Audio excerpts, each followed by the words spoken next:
രാഹുൽ ഗാന്ധി പറയുന്ന വാക്കുകൾക്കോ എടുക്കുന്ന നിലപാടുകൾക്കോ ഒരു വിലയും കൽപ്പിക്കുന്നില്ല എന്നതാണ് അദ്ദേഹം ഓരോ തവണ സംസാരിക്കുമ്പോഴും മനസ്സിലാക്കുന്നത്. കേന്ദ്ര സർക്കാരിനെതിരെയും നരേന്ദ്രമോദിക്കെതിരെയും നുണപ്രചരണങ്ങൾ മാത്രമാണ് അദ്ദേഹം നടത്തുന്നത്. രാഹുൽ ഗാന്ധിയുടെ ഏറ്റവും വലിയ ആഗ്രഹം തന്നെ നരേന്ദ്രമോദിയെ എങ്ങനെയും പ്രധാനമന്ത്രി സ്ഥാനത്ത് നിന്ന് മാറ്റിക്കൊണ്ട് ആ കസേര സ്വന്തമാക്കണം എന്നുള്ളതാണ്. എന്നാൽ മോദിയുടെ പേരിൽ രാഹുൽ നടത്തുന്ന കുപ്രചരണങ്ങൾ ഒരിക്കലും പൊതുജനങ്ങൾ വിശ്വസിക്കുകയുമില്ല എന്നതാണ് യാഥാർത്ഥ്യം.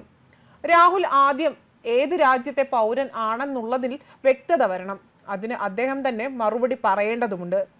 അല്ലെങ്കിൽ ബ്ലിറ്റ്സ് മാഗസിൻ പറഞ്ഞ കാര്യങ്ങൾ സത്യമാണ് എന്ന് തന്നെ വിശ്വസിക്കേണ്ടി വരിക തന്നെ ചെയ്യും.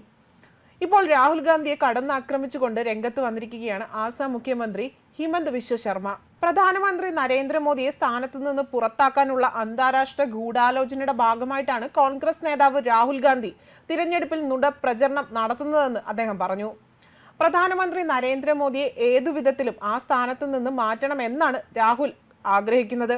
ഇതിന്റെ ഭാഗമായി ലോക്സഭാ തിരഞ്ഞെടുപ്പിൽ രാജ്യത്തുടനീളം രാഹുൽ നുണപ്രചരണങ്ങൾ നടത്തുകയാണ്.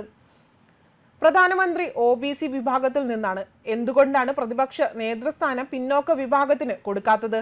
രാഹുൽ ഉയർത്തുന്ന അതേ ചോദ്യങ്ങൾ ജനങ്ങൾ തിരികെ ചോദിക്കാൻ തുടങ്ങിയാൽ രാഹുലിന് ഉത്തരമുണ്ടാകില്ല. ലോക്സഭാ തിരഞ്ഞെടുപ്പ് നടന്ന സമയത്ത് പങ്കെടുക്കുന്ന റാലികളിലെല്ലാം തന്നെ രാഹുൽ ഭരണഘടനയുടെ പകർപ്പുമായാണ് കറങ്ങി നടന്നത്. ഇപ്പോൾ രാഹുലിന്റെ കയ്യിൽ ഭരണഘടന എവിടെ പോയി? ഭരണഘടന അപകടത്തിലാണ് എന്ന് ഇപ്പോൾ രാഹുൽ പറയുന്നില്ല. തിരഞ്ഞെടുപ്പ് സമയത്ത് പെൻഷനെ കുറിച്ചും അഗ്നിവീർ പദ്ധതിയെക്കുറിച്ച് ജനങ്ങൾക്കിടയിൽ തെറ്റിദ്ധാരണ പരത്താൻ ശ്രമിച്ചു. എന്നാൽ അതൊന്നും ഇപ്പോൾ മിണ്ടുന്നതുമില്ല. സംവരണത്തെക്കുറിച്ച് തിരഞ്ഞെടുപ്പ് സമയത്ത് പറഞ്ഞതല്ല ഇപ്പോൾ വിദേശ രാജ്യങ്ങളിൽ പോയി പറയുന്നത്. തോന്നുന്ന സമയത്ത് തോന്നുന്ന പോലെ നിലപാടുകൾ മാറ്റുന്നയാളാണ് രാഹുൽ ഗാന്ധി എന്നും ഹിമന്ത ബിശ്വ ശർമ്മ പറഞ്ഞു. ഹരിയാന നിയമസഭാ തിരഞ്ഞെടുപ്പിൽ BJP മികച്ച വിജയം നേടുമെന്നും അദ്ദേഹം ആത്മവിശ്വാസം പ്രകടിപ്പിച്ചു. സംസ്ഥാനത്ത് പലയിടങ്ങളിലും തന്റെ നേതൃത്വത്തിൽ യോഗങ്ങൾ നടത്തിയെന്നും മികച്ച പ്രതികരണങ്ങളാണ് പലയിടത്തു നിന്നും ലഭിച്ചതെന്നും ഹിമന്ത ബിശ്വ ശർമ്മ പറഞ്ഞു.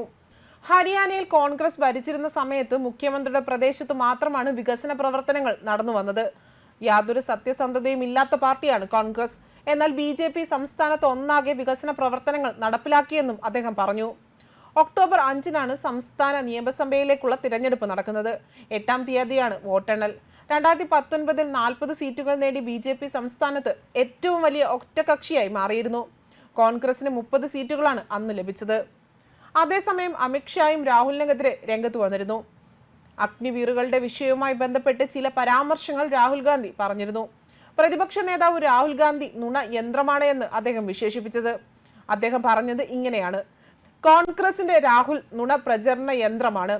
പെൻഷനോടുകൂടിയ ജോലി നൽകാൻ സർക്കാർ തയ്യാറാകാത്തതിനാലാണ് അഗ്നിവീർ പദ്ധതി കൊണ്ടുവരാത്തതെന്ന് അദ്ദേഹം പറയുന്നു. സൈന്യത്തെ യുവത്വത്തോട് നിലനിർത്താനാണ് അഗ്നിവീർ പദ്ധതി നടപ്പിലാക്കിയത്. നിങ്ങൾ ആരും അഗ്നിവീർ പദ്ധതിയുടെ ഭാഗമായി മക്കളെ സൈന്യത്തിലേക്ക് അയക്കാൻ മടിക്കരുത്. എല്ലാ അഗ്നിവീറുകൾക്കും പെൻഷനോടുകൂടിയ ജോലി ലഭിക്കും. 5 വർഷത്തിന് ശേഷം പെൻഷനോടുകൂടിയ ജോലി ഇല്ലാത്ത ഒരു അഗ്നിവീർ പോലും ഉണ്ടാകില്ല.